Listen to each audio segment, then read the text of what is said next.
Welcome to On Tech Ethics with CITI program. Today, I am joined by a team from MIT Critical Data, and we are going to discuss vibe research, which is an emerging approach to scientific research using AI. Before we get started, I want to quickly note that this podcast is for educational purposes only. It is not designed to provide legal advice or legal guidance. You should consult with your organization's attorneys if you have questions or concerns about the relevant laws and regulations that may be discussed in this podcast. In addition, the views expressed in this podcast are solely those of our guests. And on that note, I'm looking forward to today's conversation. So just to get started, we're joined here again by a panel of experts from MIT Critical Data. So can you all just go around and briefly introduce yourselves, starting with Leo? Hello, my name is Anthony Celi. I am a medical doctor working in the intensive care unit at Beth Israel Deaconess Medical Center. Research is at the Massachusetts Institute of Technology, and it's on building agency and capacity for the application of artificial intelligence in healthcare. Hi, everyone. My name is Hyunjung Gloria Kwak. I'm an assistant professor at Emory University School of Nursing with a PhD in computer science. I research bias-aware modeling, social determinant of health, and simulation studies, integrating large-scale EHRs and multimodal data to improve decision-making and leads interdisciplinary projects on predictive models, representation, and real-world AI evaluation in healthcare. And hi, everyone. My name is Sebastian Cajas. I'm a senior data scientist at the National IT Center for Artificial Intelligence. I'm currently specializing in the generative AI and also in responsible AI, especially in areas such as multimodality. Hi, my name is Vaskara. My background is in medicine. I work as a health policy and economics researcher at the London School of Economics. My research focuses largely on global health policy and economics, and currently I'm exploring the applicability of AI in these specific settings. Yeah, happy to be chatting with everyone today. Well, wonderful. It's a pleasure to have you all, and I'm looking forward to hearing your diverse perspectives on the topic of vibe research. So, on that note, to get started, could you all share your definitions of vibe research and include some of the key distinctions that set it apart from more traditional forms of AI assisted research or even citizen science? Sure. So the way we have been analyzing the context of it, we are defining vibe science or vibe, more like vibe research as an AI generated or AI shaped scientific work. And that has been usually optimized more to sound good and to sound plausible rather than with rigor and validity. And it often reads very convincingly and usually like methodically and correctly sounded, but it lacks from empirical grounding and from a careful reasoning. And it probably comes very related with the vibe coding trend that has been defined by Andrew Kaparsi recently. But basically, it would be applied towards more the research area. So I'd like to add a little bit on that one. So some of us might think that this may sound like a bottom-up approach, evidence-based research that we actually already learn in data science, but there's an important distinction. The kind of AI models behind the vibe science, especially large language model, those are trained on the narrative research, rich text, such as the books or conversation or anything out there as articles. That means that they are naturally inclined to connect the dots into a story, even from a small fraction of the data set, if it only feels like it is interesting or meaningful. So it is so different from the traditional bottom-up approach that we learn in data science, which generally rely on the patterns that appear across most and all of the data set. And then we do the validation for that one. But the vibe science, it doesn't do that way. The storytelling comes first, and the validation may not even follow up later or not at all. So those are two very different things that I wanted to point out. So, to bring it more into practical applications, could you walk us through a hypothetical or real world example of a vibe research project? Are people conducting the entire scientific process using generative AI in this way, or are there elements of it that they're using generative AI for and then other more traditional forms of research? Just walk me through an example. So I'll start us off. There has been a number of papers that have made it in the news that have demonstrated or proven to be entirely AI generated. There have been papers that have been submitted and then accepted into publications or conference proceedings where the authors reveal that they intentionally use AI throughout the entire pipeline, from generating the data to performing the analysis to writing the manuscript. We suspect that this is increasingly happening. There have been a lot of discussions about this impact of AI in the scientific process.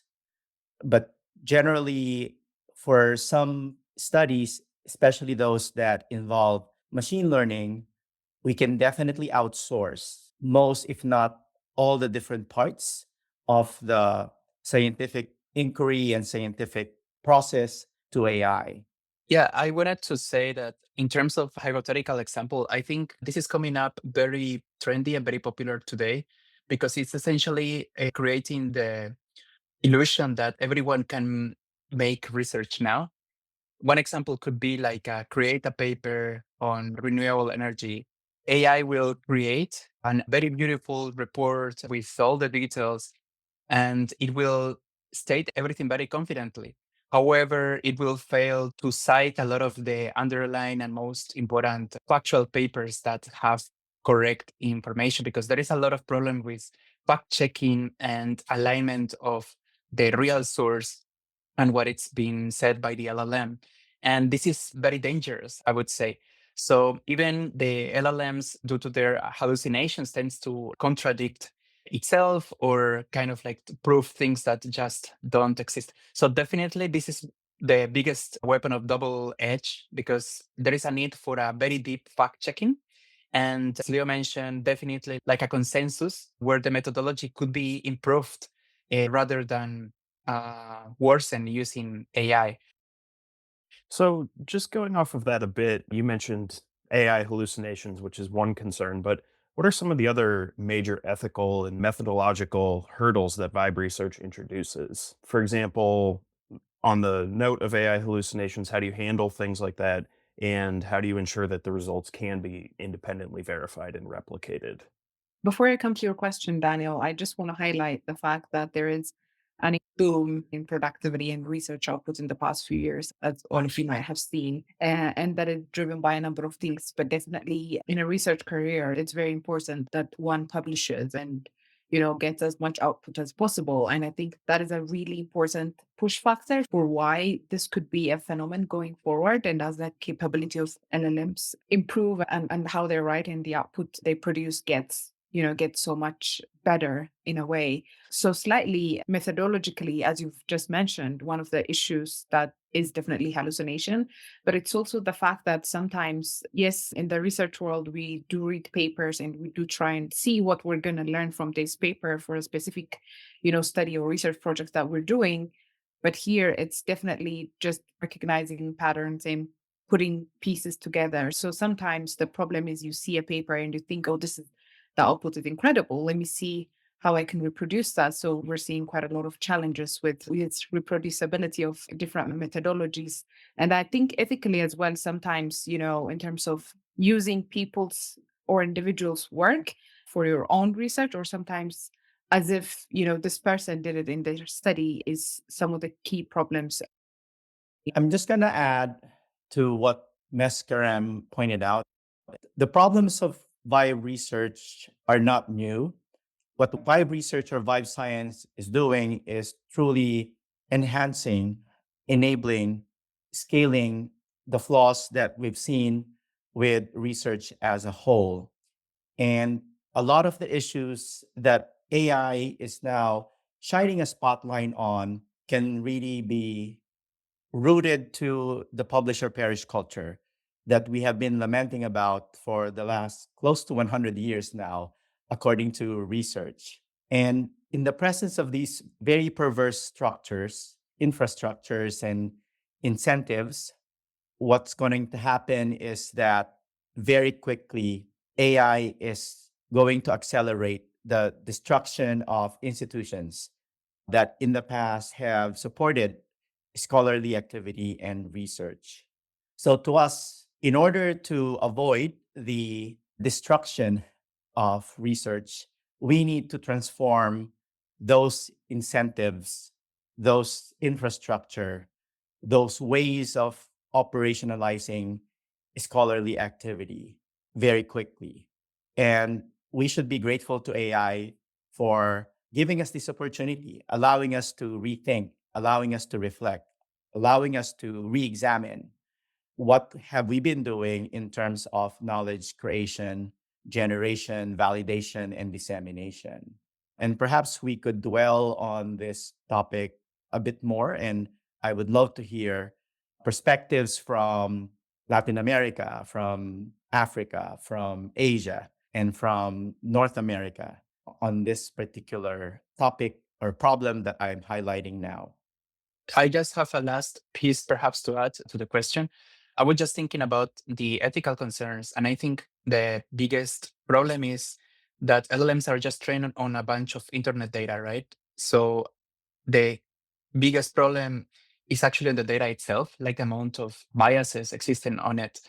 And that is going to lead to a bias amplification. So because of the distribution of the data, the models are going to tend to probably highlight highly cited papers that are probably not precisely good science, right?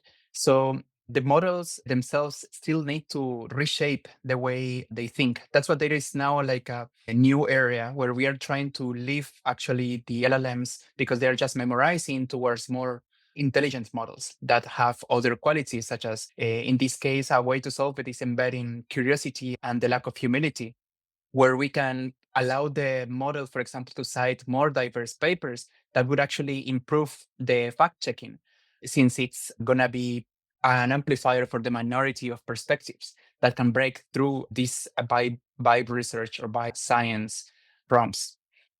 So it sounds like there's some opportunities with vibe science, but there's also a lot of concerns. And as Leah was mentioning, it highlights or exacerbates some existing issues that have been present in research for many decades. So looking ahead, what do you all think the ultimate trajectory is for vibe research? In its current state, should it be avoided altogether, or could it still serve a meaningful purpose? So I don't think the vibe science should be avoided, but it needs to be used with a clear understanding of what it is, as any other AI models or any other AI based systems. Just like you would read any manuals before using any new piece of equipment or any devices, we should know how these models work, what they are good at, and what kinds of mistakes they tend to make. So when we use really well, vibe research could be still a great supporting tool for human beings. The AI can surface earlier or even something we didn't expect, signals or patterns, and human can bring some domain expertise or critical thinking, critical judgments, and then some of the testing with validation. Then it could be turned into solid findings. Then it'll be one way to complementing ourselves with strengths rather than just try to replacing human beings with some of these AI tools. I completely agree with what you said. And I think there is a lot of opportunities to be used by researchers worldwide on utilizing AI, LLM specifically, or other tools. And I think there is quite a lot of applicability around looking at the literature, trying to get different sort of like insights, for example, interdisciplinary insights from disciplines that we're not very comfortable with. So I see quite a lot of benefit, but I just want to digress a little and say this is where, for example, our education system, our research training, and all these different infrastructures need to really come together and think about how we hone our training or how we supervise or how we mentor early career researchers and how we prepare ourselves for this era in general of how to work with the LLM and see where sometimes our effort can be multiplied in a way rather than try and duplicate some of the work that already LLMs can do very well, as we've just discussed. So I think it's a critical time for everybody in the research world, wherever, in the pipeline, when person is located, there's a very good opportunity to think about then how do we really bring back some of the elements we talked about ethically, methodologically, in terms of critical thinking. Generally, that the reason why we do research, around bringing in nuances that are only possible from a human input and from the human expertise. It's very frequent that we hear this question of whether we should allow learners to use AI. And there has been and there will continue to be ongoing debate.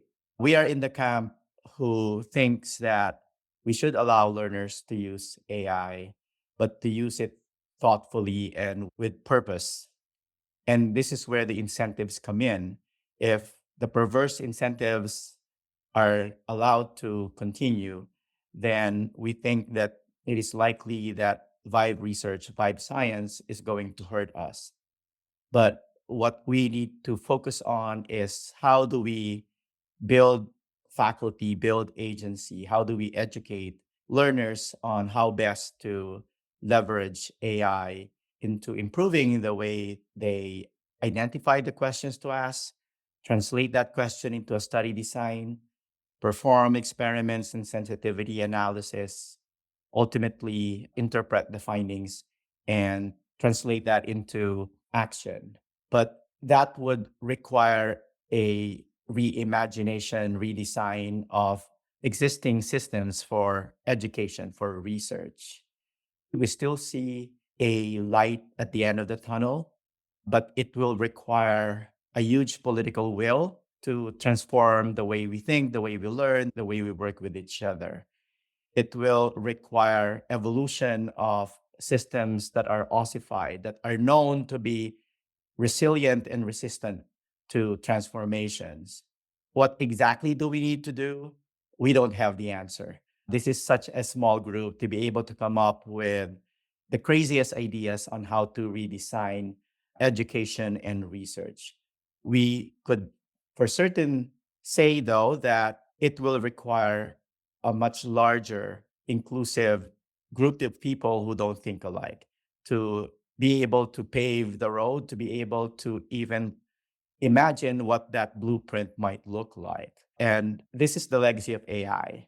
It's making us truly question the status quo. And that us is becoming a bigger community. It's no longer just a few philosophers or a few academics. Now we are able to engage younger people. And we are also in the camp who thinks that young people will play a crucial role in this transformation, in this AI revolution, in this period of great reflection, because they have a very different view of the world compared to us, who already are hardwired to think that the world can only operate in a certain way. So we have been truly trying to convince those who make decisions, those who are allocating funding, to allow the young people to Trojan horse their way into the systems. And I think that we can owe AI this opportunity. I hope you're enjoying this episode of On Tech Ethics. If you're interested in hearing conversations about the research industry, join me, Alexa McClellan, for CITI's other podcast called On Research with CITI Program. You can subscribe wherever you listen to podcasts. Now, back to the episode. So, a few follow up questions. One is, in its current state, do you see vibe research as being more useful for certain types of research? And what would those types of research be? And on the other side of that question, are there areas of research where maybe this isn't the best approach at the time, although there may be future promise? Okay, I'll start. What parts of research can the current state of vibe science, vibe research be suitable for? I think that would be on reviews of topics that are relatively not new. I'm talking about narrative reviews, scoping reviews. I think that a team working hand in hand with AI agents AI tools, model context protocols, vision language models can perform that within 24 hours. And this also gives us an opportunity to do this repeatedly. So in the past, if you want to do a systematic review or scoping review of sepsis, it gets done every 5 years. One, no one is really interested in reading reviews of a field that is not moving so fast. But the availability of AI tools would allow us to have what we refer to as living documents that will capture what is the most up-to-date information if we had done a review on that particular topic. So reviews are generally information retrieval. And information retrieval is one of the tasks that AI is blowing us humans as competition. And I think that if you're doing this type of scholarly activity without the help of AI, you will get trampled on. You will not survive the field. Where would it not work? I think the area where it would not work is when generation of synthetic data is part of the Vibe research pipeline. There have been a lot of papers showing that the data that is generated from existing data and using that to discover findings, it's not going to work. And the problem with that approach seems very obvious. The information that is lacking is typically different from the information that is available, and creating synthetic data based on information that is available will not address the blind spots of the existing data. And trying to model synthetic data to generate new findings is just not going to work. And if you keep doing this, it's going to get worse and worse, because we know that whatever we publish now becomes fodder, becomes training data for the next generation of generative AI. And over a few iterations, what we are going to discover when it comes to knowledge is going to be way too far off from the ground truth that we are hoping to understand. Well, I think even as of today, AI in general is very good for creating very quick reports, for example. And I think this could be amazing for exploratory or for a hypothesis generating research. I still believe that it's AI and LLMs still lack a lot of creativity and curiosity to create cross-domain expertise ideas, for example. So I think in a lot of companies where they need to do this sort of the exploratory or hypothesis analysis or understand their own data, I think this would be good because it's kind of like a draft, right? I would definitely I think this could be encouraged for like low stakes use cases. So I think this could be something like where there is no, for example, risk of high decision making, like in medicine or in nuclear policy or disaster response, like things that are extremely sensible. And what Leo mentioned about the synthetic data, I think this could also probably uncover another field, and it's all fields where the small data effects could create a lot of biases. Because I agree totally that synthetic data is something that should be taken care carefully. So one example perhaps on that could be climate modeling, because, for example, predicting an earthquake, it's going to be extremely complicated because we don't have enough data. So definitely, and if we prompt AI to write a paper about that, I'm sure it will not be very precise. And definitely, we should avoid things where biases can be amplified. So, connecting to the previous question, I think things like law cases could be very much biased, especially when there are politicians involved, for example, because there's a lot of biased data where the model was trained on, so it will probably fail. So, fields where that are prone to bias are definitely something to avoid with pipe science. I just wanted to offer some nuance to say that I think the key element to think about could be like where human oversight is needed.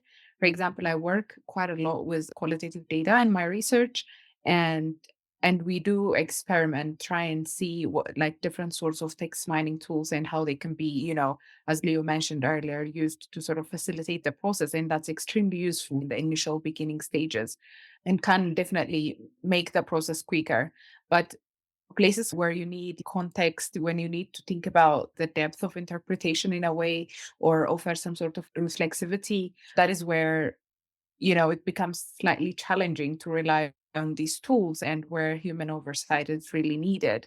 So it's really to say that, for example, in the context of qualitative data, whether that's analyzing people's interviews or whether you're analyzing documents, whatever different sort of qualitative data you're analyzing, unless your goal is to create a summary report, then that engagement of human researchers at the different stages in thinking about the theory, in thinking about the interpretation, in thinking about the audience, in thinking about us as individuals, as researchers, is really important. So for me, in general, I took a long-winded response to say that it's really necessarily not this research type or that research type. It's really whether the stage where human engagement and insight is needed in the process. And I think in terms of facilitation, I still hold my ground to say that it facilitates quite a number of things, but it's really important to make sure that humans are critically engaged in the different process, in keeping in line with the ethical processes that we need to follow, sensitivity information that we need to safeguard, all these things around sort of like data security and privacy. And building off of that, you mentioned the importance of human oversight and keeping a human in the loop. It just leaves me wondering, based on this conversation, it seems like there's a lot of opportunities for vibe research to potentially weaken the public's trust in science if it's not done appropriately. So, what I'm wondering is, what should researchers be thinking about, or what can they do? What tools do they currently have at their disposal to help uphold the public's trust in science when they're conducting research in this manner? I think that one way of regaining society's trust in us researchers is to engage society in the way we actually do research. So the phrases participatory research, citizen scientists have been suggested as a way of doing that. And this is something that our group has been actively engaging in, this idea of bringing in non-traditional actors to be involved in producing research. And we actually don't like the word research. We think that research has a tendency to intimidate. It has a tendency to be taken as misinformation. So the word that we prefer is learning, because learning should be part of what we do on a day-to-day basis. Learning should be a part of what the ordinary people should also be doing in their everyday life. The problem is there's no space for engaging society at large in truly co-designing a lot of the research that we do. And perhaps that's where we should invest in. How can we design new systems for research, new systems for learning, new systems for education that will involve people who don't normally think about these issues as co-designers, as co-architects?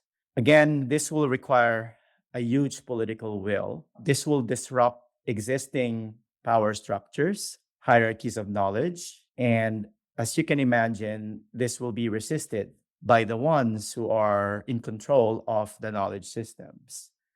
But perhaps AI is the opportunity that we have been waiting for.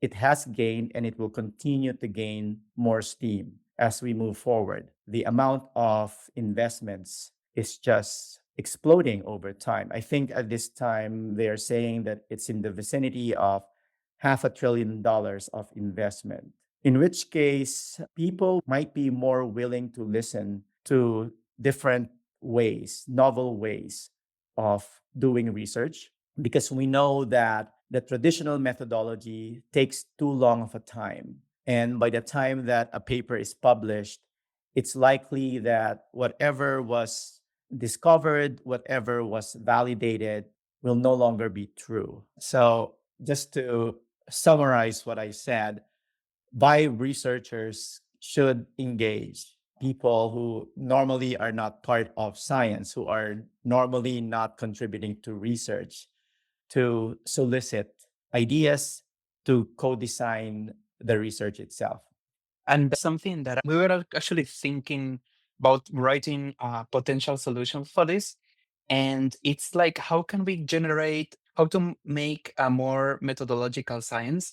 And probably the best answer is via something that we can ensure replicability.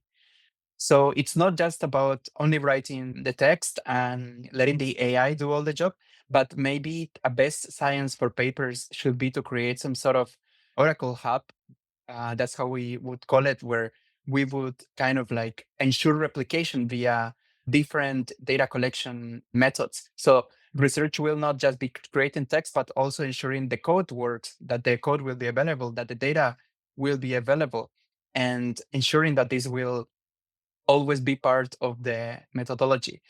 There are many tools. What Leo mentioned is, I think, one of the key sections, having diverse teams where we can encourage multiple domain expertise to reduce the amount of hallucinations and flaws.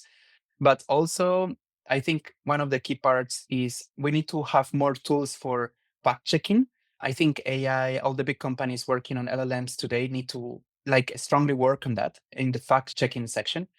And yeah, and especially think about the fact that models today, especially LLMs, lack a lot of curiosity, and models are not able yet to cross domain and replicate like Nobel Prizes mindsets such as Einstein or any of the other big names in the world.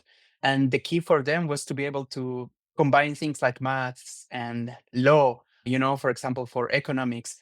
That's how brilliant minds have been able to depict huge pivots that have actually changed the history of humans.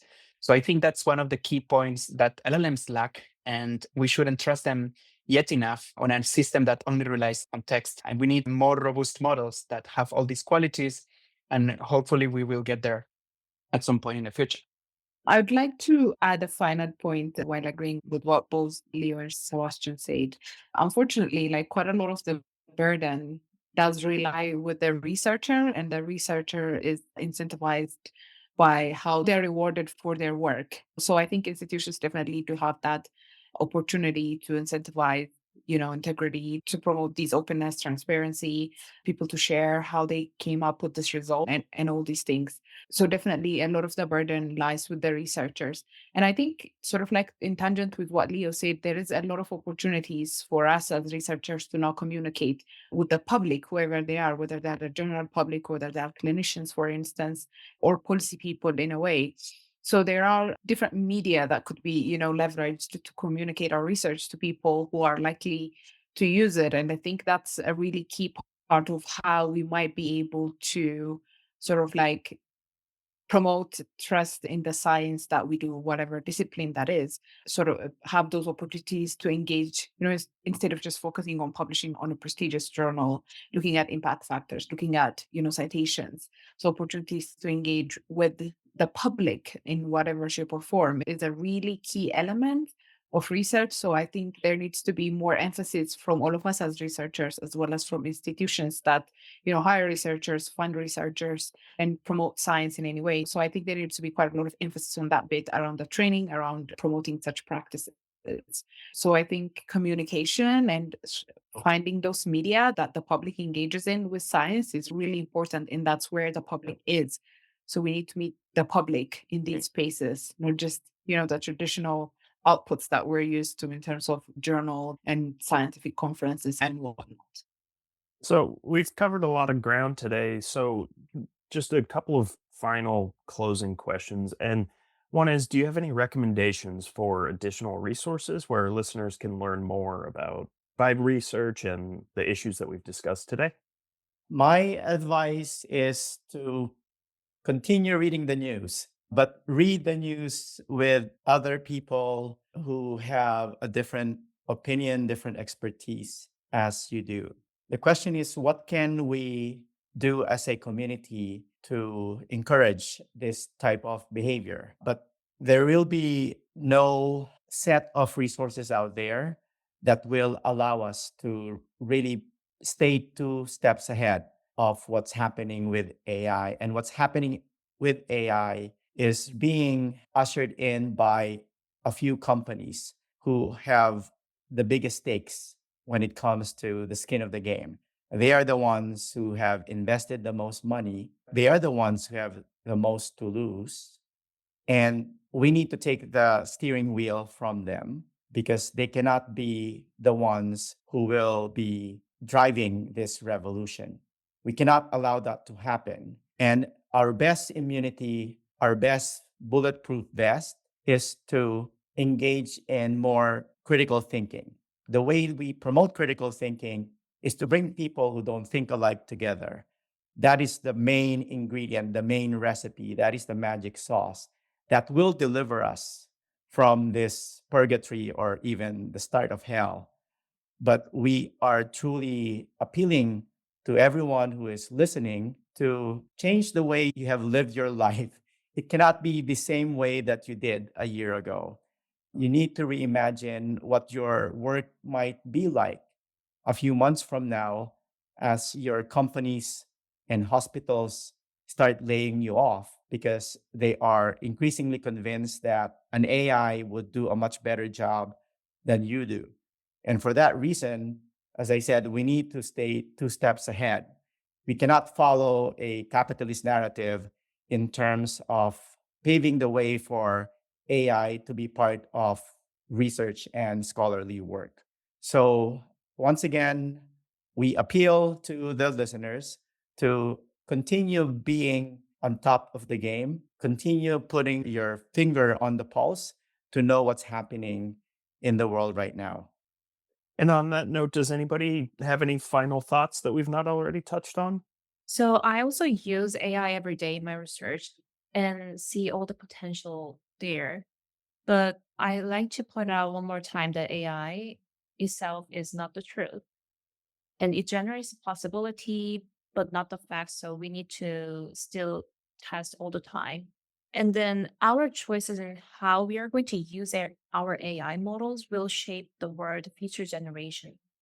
So not only the physical or informational pollution, but also how they live in or how they think about or how they decide. I almost feel like it's like the past industrial decisions that left all the visible environment sectors damages. It's like today's technological choices are leaving the invisible mark on our planet, on our shared mental or informational environment, which is almost the same, but just a little bit in a different way. So if we really act with care, then we can still use the AI strengths without eroding the trust in knowledge or the trust from the public. So the standards that we have to reset now will gonna really determine not just the tomorrow's facts, but also the mindset of ourselves and the decision making that we are going to do after us. So I really like to put it out that those are the really important things that we need to think about. I think that across the history of human beings, we've seen science correcting itself, and that's the purpose of science. And it is happening right now with hallucinations, with biases, and these are the errors that we are seeing more palpable. So at the end of the day, I think we need to continue the loop of science, which is that we need to have a system that can be tested, that can be challenged, and it will be redefined. And I'm sure that the goal of this is to ensure that we will be able to ask more questions, and at the same time, we are able to check the evidence, but also that we will be able to move faster, because I think that's the ultimate goal of science, while trying to keep the truth in the center. So I think AI is an amazing opportunity, and the pipe science is not something to be afraid of, because we can use it as an amazing tool for discovery. And we should just be cautious that, yeah, right now we just need to preserve our qualities, to preserve, like as Leah mentioned as well, the criticism or complex reasoning or humility, to always ask questions and make sure that we cannot fully trust these sources, because I think we are still in a phase where we need to be responsible with the science that we create, and we must develop new methods, and that's how we will keep up. And there will be layoffs, but I think there will be more scrutiny, and we need to evolve and redeploy things smarter. and reusing the tools we have, the things we have. And I think we will just make more amazing science. And we just need to reshape how we are working today. I concur with a lot of what Sebastian has just said. As just to add that I think for everybody engaged in research in any shape or form, there is quite a number of resources out there where we can, instead of just using these different tools that we use in our everyday research, as Laura mentioned earlier, understanding, whether or not we're engineers or whether we're not data scientists, it really is quite a lot of information and resources out there for us to understand the tools that we're using and how they come up with the responses they come up with, and what sort of inputs they're using to come up with such responses is very useful for everybody who's engaged in science or is a scientist or aspires to become a scientist. And it helps us think about, how do I as a person engage with this tool and get more use out of it, but definitely also make sure that, I have all these necessary safeguards that I need to protect my research. So I think we've definitely discussed about the important things around institutional guardrails, but as individuals, there is quite a lot of resources that are out there for us to use to really not understand these tools that we're using. And I think that's incredibly critical to understand that this tool that I'm using, whether it's LLMs, for example, whether it's ChatGPT or other forms, like how is it coming up with the resources that it's coming up, and how do I get the most use out of it? Is really an important exercise for all of us in the research world. And that's a wonderful place to leave our conversation for today. So thank you again, Leo, Mescarim, Sebastian, and Gloria. Thank you so much Thank for you so having us. much, Daniel. Thank you, Daniel. If you enjoyed today's conversation, I encourage you to check out CITI Program's other podcasts, courses, and webinars. As technology evolves, so does the need for professionals who understand the ethical responsibilities of its development and use. CITI Program offers ethics-focused, self-paced courses on AI and other emerging technologies, cybersecurity, data management, and more. These courses will help you enhance your skills, deepen your expertise, and lead with integrity. If you're not currently affiliated with a subscribing organization, you can sign up as an independent learner. Check out the link in this episode's description to learn more. And I just want to give a last special thanks to our line producer, Evelyn Fornell, and production and distribution support provided by Raymond Longeray and Megan Stewart. And with that, I look forward to bringing you all more conversations on all things tech ethics.